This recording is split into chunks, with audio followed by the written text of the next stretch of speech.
ವೀಕ್ಷಕರೆಲ್ಲರಿಗೂ ನಮ್ಮ ವಾಹಿನಿಯ ದೈನಿಕ ರಾಶಿ ಫಲ ವಿಶೇಷ ಕಾರ್ಯಕ್ರಮಕ್ಕೆ ಸ್ವಾಗತ. ಇವತ್ತಿನ ಈ ವಿಡಿಯೋದಲ್ಲಿ ನಾವು ವರ್ಷ 2025ರ ಡಿಸೆಂಬರ್ ತಿಂಗಳಿನ 19 ಮತ್ತು 20ನೇ ತಾರೀಕಿನ ದಿನಗಳ ಸಿಂಹ ರಾಶಿಯ ದೈನಿಕ ಫಲಗಳನ್ನು ತಿಳಿದುಕೊಳ್ಳಲಿದ್ದು, ಇಲ್ಲಿ ಈ ದಿನಗಳು ಸಿಂಹ ರಾಶಿಯ ಜಾತಕದವರ ಪಾಲಿಗೆ ಹೇಗೆ ಸಾಬೀತಾಗಲಿವೆ ಅನ್ನೋದೆಲ್ಲವನ್ನ ಇಲ್ಲಿ ವಿಸ್ತಾರ ರೂಪದಲ್ಲಿ ತಿಳಿದುಕೊಳ್ಳೋಣ. ವಿಡಿಯೋ ಪ್ರಾರಂಭಿಸುವುದಕ್ಕೂ ಮುನ್ನ ಎಂದಿನಂತೆ ನಮ್ಮ ವಿನಂತಿ ಎಂದರೆ, ನೀವಿನ್ನೂ ನಮ್ಮ ಚಾನೆಲ್ ಸಬ್ಸ್ಕ್ರೈಬ್ ಮಾಡಿಲ್ಲವೆಂದರೆ ಈ ಕೂಡಲೇ ನಮ್ಮ ಚಾನೆಲ್ ಅನ್ನು ಸಬ್ಸ್ಕ್ರೈಬ್ ಮಾಡಿ. ಜೊತೆಗೆ ನಮ್ಮೆಲ್ಲ ವಿಡಿಯೋಗಳ ನಿರಂತರ ಅಪ್ಡೇಟ್ಸ್ಗಳಿಗಾಗಿ ತಪ್ಪದೇ ಪಕ್ಕದ ಬೆಲ್ ಐಕಾನ್ ಬಟನ್ ಕೂಡ ಕ್ಲಿಕ್ ಮಾಡಿ. ನಿಮ್ಮ ಜೀವನದಲ್ಲಿಯೂ ಏನಾದರೂ ಸಮಸ್ಯೆಗಳು ಬಾಧಿಸುತ್ತಲಿದ್ದರೆ ಈ ಕೂಡಲೇ ಸ್ಕ್ರೀನ್ ಮೇಲೆ ಕಾಣ್ತಿರುವ ನಮ್ಮ ಗುರೂಜಿ ನಂಬರಿಗೆ ಕರೆ ಮಾಡಿ ಶೀಘ್ರವೇ ಶಾಶ್ವತ ಪರಿಹಾರ ಕಂಡುಕೊಳ್ಳಿ. ವೀಕ್ಷಕರೇ, ಡಿಸೆಂಬರ್ ತಿಂಗಳಿನ 19ನೇ ತಾರೀಕಿನ ದಿನವೂ ಶುಕ್ರವಾರದ ದಿನವಾಗಿರಲಿದ್ದು, ಇಲ್ಲಿ ಮಾರ್ಗಶಿರ ಮಾಸದ ಕೃಷ್ಣ ಪಕ್ಷದ ಅಮಾವಾಸ್ಯೆಯ ತಿಥಿ ಇರಲಿದೆ. ಹಾಗೆ ಈ ದಿನದಂದು ಜ್ಯೇಷ್ಠ ನಕ್ಷತ್ರದ ಗೋಚರದ ಜತೆಗೆ ಶೂಲ ಹೆಸರಿನ ಯೋಗವಿರಲಿದೆ.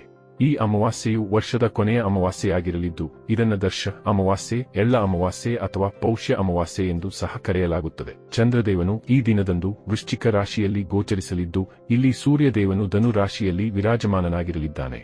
ಈ ದಿನದಂದು ಅಭಿಜಿತ ಮುಹೂರ್ತವು ಬೆಳಗಿನ 11:58 ಹಿಡಿದು ಮಧ್ಯಾಹ್ನದ 12:39 ಇರಲಿದೆ. ಇನ್ನು ಡಿಸೆಂಬರ್ ತಿಂಗಳಿನ 20ನೇ ತಾರೀಕಿನ ದಿನವೂ ಶನಿವಾರದ ದಿನವಾಗಿರಲಿದ್ದು, ಇಲ್ಲಿ ಪೌಷ್ಯ ಮಾಸದ ಕೃಷ್ಣ ಪಕ್ಷದ ಅಮಾವಾಸ್ಯೆಯ ತಿಥಿ ಇರಲಿದೆ.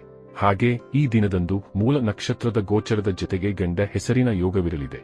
ಚಂದ್ರದೇವನು ಈ ದಿನದಂದು ಧನು ರಾಶಿಯಲ್ಲಿ ಗೋಚರಿಸಲಿದ್ದು, ಇಲ್ಲಿ ಸೂರ್ಯದೇವನು ಸಹ ಧನು ರಾಶಿಯಲ್ಲಿಯೇ ವಿರಾಜಮಾನನಾಗಿರಲಿದ್ದಾನೆ. ಇನ್ನು ಈ ದಿನದಂದು ಅಭಿಜಿತ ಮುಹೂರ್ತವು ಬೆಳಗಿನ 11:58 ಹಿಡಿದು ಮಧ್ಯಾಹ್ನದ 12:39 ಇರಲಿದೆ. ವೀಕ್ಷಕರೇ, ಇದು ಈ 2 ದಿನಗಳ ಗ್ರಹ, ನಕ್ಷತ್ರ ಮತ್ತು ಯೋಗಗಳ ಕುರಿತಾಗಿರುವ ಮಾಹಿತಿಯಾಗಿದ್ದು, ಈ ಮಾಹಿತಿಯನ್ನೇ ಆಧರಿಸಿ ಈಗ ಈ ದಿನಗಳ ಸಿಂಹ ರಾಶಿಯ ಫಲಗಳನ್ನು ನೋಡೋಣ. ಮೊದಲಿಗೆ ಇಲ್ಲಿ ಡಿಸೆಂಬರ್ ತಿಂಗಳಿನ 19ನೇ ತಾರೀಕಿನ ದಿನದ ಸಿಂಹ ರಾಶಿಯ ದೈನಿಕ ಫಲಗಳನ್ನು ತಿಳಿದುಕೊಳ್ಳುವುದಾದರೆ, ಈ ದಿನದಂದು ಚಂದ್ರದೇವನು ವೃಶ್ಚಿಕ ರಾಶಿಯ ಮೂಲಕ ನಿಮ್ಮ ಚತುರ್ಥ ಭಾವದಲ್ಲಿ ಗೋಚರಿಸಲಿದ್ದಾನೆ. ಹೀಗಾಗಿ ಈ ವಿಶೇಷ ದಿನದಂದು ನಿಮಗೆ ಜಮೀನಿಂದಾಗಿ ಭರಪೂರ ಲಾಭದ ಪ್ರಾಪ್ತಿ ಉಂಟಾಗಲಿದೆ. ಇಲ್ಲಿ ನೀವು ಬಹುದಿನಗಳಿಂದಲೂ ಯಾವುದಾದರೂ ಜಮೀನು ಮಾರಾಟ ಮಾಡುವ ಸಂಬಂಧ ಪ್ರಯತ್ನಿಸುತ್ತಲಿದ್ದು, ಇಲ್ಲಿ ನಿಮಗೆ ಅಡೆತಡೆಗಳು ಬಾಧಿಸುತ್ತಲಿದ್ದರೆ ಈಗ ಆ ಎಲ್ಲ ಅಡೆತಡೆಗಳು ದೂರಗೊಳ್ಳುವುದರ ಮೂಲಕ ಇಲ್ಲಿ ಜಮೀನಿನ ಮಾರಾಟ ಪ್ರಕ್ರಿಯೆ ನಿರ್ವಿಘ್ನವಾಗಿ ಸಂಪನ್ನಗೊಳ್ಳಲಿದೆ. ಈ ವಿಶೇಷ ದಿನದಂದು ನಿಮಗೆ ಸಂಪತ್ತೊಂದು ಖರೀದಿಸುವ ಯೋಗವೂ ಕೂಡ ಇರಲಿದೆ. ಜತೆಗೆ ಇಲ್ಲಿ ಹೊಸ ವಾಹನ ಅಥವಾ ಭೂಮಿ ಸಂಬಂಧ ಇಚ್ಛೆಯ ಪೂರ್ತಿಯೂ ಉಂಟಾಗಲಿದೆ. ಈ ದಿನಗಳಂದು ನಿಮ್ಮ ಮನೆಗೆ ದುಬಾರಿ ವಸ್ತುಗಳ ಆಗಮನವಾಗಲಿದ್ದು, ಜತೆಗೆ ಮನೆಯ ಸುಂದರತೆಯ ಮೇಲೂ ನಿಮ್ಮ ಗಮನವಿರಲಿದೆ. ಹಾಗೆ ಈ ದಿನಗಳು ನೌಕರಿ ಮಾಡುವ ಜಾತಕದವರ ಪಾಲಿಗೂ ಉತ್ತಮವಾಗಿರಲಿದ್ದು, ನೌಕರಿ ವಂಚಿತರು ಈ ದಿನಗಳಂದು ಕೂಡ ನೌಕರಿಯ ಪ್ರಾಪ್ತಿಗಾಗಿ ಪ್ರಯತ್ನಿಸಬಹುದಾಗಿದೆ. ಇಲ್ಲಿ ವ್ಯಾಪಾರ ಕ್ಷೇತ್ರದಲ್ಲಿಯೂ ನಿಮಗೆ ಉತ್ತಮ ಲಾಭದ ಯೋಗವಿರಲಿದ್ದು, ನಿಮ್ಮ ವ್ಯಾಪಾರದ ಗತಿವಿಧಿಗಳು ಖಂಡಿತ ಸುಗಮವಾಗಿ ಮುನ್ನಡೆಯಲಿವೆ. ಆದಾಗ್ಯೂ ಈ ಸಮಯದಲ್ಲಿ ನೀವು ಭಾವನಾತ್ಮಕವಾಗಿ ಒಂದಿಷ್ಟು ದುರ್ಬಲತೆಯನ್ನು ಅನುಭವಿಸಲಿದ್ದೀರಿ. ಆದರೆ ಇದರ ಪ್ರಭಾವ ನಿಮ್ಮ ಕೆಲಸ ಕಾರ್ಯಗಳ ಮೇಲೆ ಬೀಳುವುದಿಲ್ಲ. ಹೀಗಾಗಿ ಇಲ್ಲಿ ನಿಮ್ಮ ಕೆಲಸ ಕಾರ್ಯಗಳು ನಿರ್ವಿಘ್ನವಾಗಿ ನಡೆದುಕೊಂಡು ಹೋಗಬಹುದಾಗಿವೆ. ಆದರೆ ಇಲ್ಲಿ ನೀವು ನಿಮ್ಮ ಮತ್ತು ನಿಮ್ಮ ಪರಿವಾರ ಜನರ ಆರೋಗ್ಯದ ಕುರಿತಾಗಿ ಎಚ್ಚರಿಕೆಯನ್ನು ಮಾತ್ರ ಹೊಂದಿರಲೇಬೇಕು. ವಿಶೇಷವಾಗಿ ಇಲ್ಲಿ ನಿಮಗೆ ತಲೆ ನೋವಿನಂತಹ ಸಮಸ್ಯೆಗಳು ಬಹುವಾಗಿ ಬಾಧಿಸಬಹುದಾಗಿವೆ. ಇನ್ನು ಇದರ ನಂತರದಲ್ಲಿ ಡಿಸೆಂಬರ್ ತಿಂಗಳಿನ 20ನೇ ತಾರೀಕಿನ ದಿನದ ಸಿಂಹ ರಾಶಿಯ ದೈನಿಕ ಫಲಗಳ ಕುರಿತಾಗಿ ತಿಳಿದುಕೊಳ್ಳುವುದಾದರೆ, ಈ ದಿನದಂದು ಚಂದ್ರದೇವನು ಧನು ರಾಶಿಯ ಮೂಲಕ ನಿಮ್ಮ ಪಂಚಮ ಭಾವದಲ್ಲಿ ಗೋಚರಿಸಲಿದ್ದಾನೆ. ಹೀಗಾಗಿ ಇಲ್ಲಿ ನಿಮ್ಮ ಸಂಘರ್ಷಗಳ ಅಂತ್ಯವೂ ಕೂಡ ಉಂಟಾಗಲಿದೆ.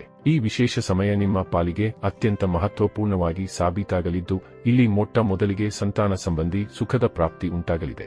ಜತೆಗೆ ಈ ಸಮಯಾವಧಿಯಲ್ಲಿ ನಿಮ್ಮ ರಿಲೇಶನ್ಶಿಪ್ನಲ್ಲಿಯೂ ಪ್ರೇಮ ಮತ್ತು ವಿಶ್ವಾಸದ ಸುರಿಮಳೆ ಉಂಟಾಗಲಿದೆ. ಹಾಗೆ ಇಲ್ಲಿ ಸಿಂಗಲ್ ಆಗಿರುವ ಜಾತಕದವರಿಗೆ ಉತ್ತಮ ಪ್ರಸ್ತಾವಗಳು ಕೂಡ ಬರಲಿವೆ. ವಿಶೇಷವೆಂದರೆ ಇಲ್ಲಿ ಪಂಚಮ ಭಾವದ ಚಂದ್ರದೇವನು ನಿಮಗೆ ಗುಪ್ತ ಧನದವನ್ನ ಕರುಣಿಸಲಿದ್ದಾನೆ. ಜತೆಗೆ ಇಲ್ಲಿ ನಿಮ್ಮ ಸಿಕ್ಕಿ ಬಿದ್ದಿದ್ದ ಹಣವೂ ಕೂಡ ಮರಳಿ ನಿಮ್ಮ ಕೈ ಸೇರುವ ಯೋಗವಿರಲಿದೆ. ಈ ದಿನದಂದು ದೊಡ್ಡ ಯೋಜನೆಯೊಂದಕ್ಕೆ ಅಂಕಿತವೂ ಬೀಳಬಹುದಾಗಿದೆ. ವ್ಯಾಪಾರಿ ಜಾತಕದವರ ಪಾಲಿಗೂ ಸಮಯ ವಿಶೇಷವಾಗಿರಲಿದ್ದು, ಇಲ್ಲಿ ನಿಮ್ಮ ವ್ಯಾಪಾರದಲ್ಲಿ ಧನಾರ್ಜಿತ ಮಾಡಲು ಅನೇಕ ಅವಕಾಶಗಳ ಪ್ರಾಪ್ತಿ ಉಂಟಾಗಲಿದೆ.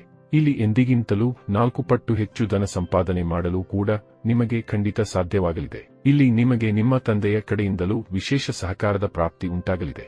ಇಲ್ಲಿ ಸಂಪತ್ತಿಗೆ ಸಂಬಂಧಿತ ವಾದ ವಿವಾದಗಳು ನಡೆದುಕೊಂಡು ಬರುತ್ತಲಿದ್ದರೆ ಅದರ ಅಂತ್ಯವೂ ಕೂಡ ಉಂಟಾಗಬಹುದಾಗಿದೆ. ಇಲ್ಲಿ ನಿಮಗೆ ಜನ್ಮಭೂಮಿಗೆ ಸಂಬಂಧಿತ ಖುಷಿಯ ಸಮಾಚಾರದ ಪ್ರಾಪ್ತಿಯೂ ಉಂಟಾಗಬಹುದಾಗಿದೆ. ಈ ಸಮಯದಲ್ಲಿ ನಿಮ್ಮ ಮನಸ್ಸು ಕೂಡ ಸಾಕಷ್ಟು ಶಾಂತವಾಗಿರಲಿದೆ. ಈ ಹಿಂದಿನ ದಿನಗಳಂದು ಮನಸ್ಸಿನಲ್ಲಿ ಉಂಟಾಗಿದ್ದ ಅಶಾಂತಿ ದೂರವಾಗುವುದರೊಂದಿಗೆ ಮಾನಸಿಕ ಗೊಂದಲಗಳು ಕೂಡ ಅಂತ್ಯವಾಗಲಿವೆ. ಇಲ್ಲಿ ಯಾತ್ರೆಗಳ ಸಂಬಂಧವು ಸಮಯ ವಿಶೇಷವಾಗಿರಲಿದ್ದು ಖಂಡಿತ ಇಲ್ಲಿ ನೀವು ಯಾತ್ರೆಗಳಿಗಾಗಿಯೂ ತೆರಳಬಹುದಾಗಿದೆ.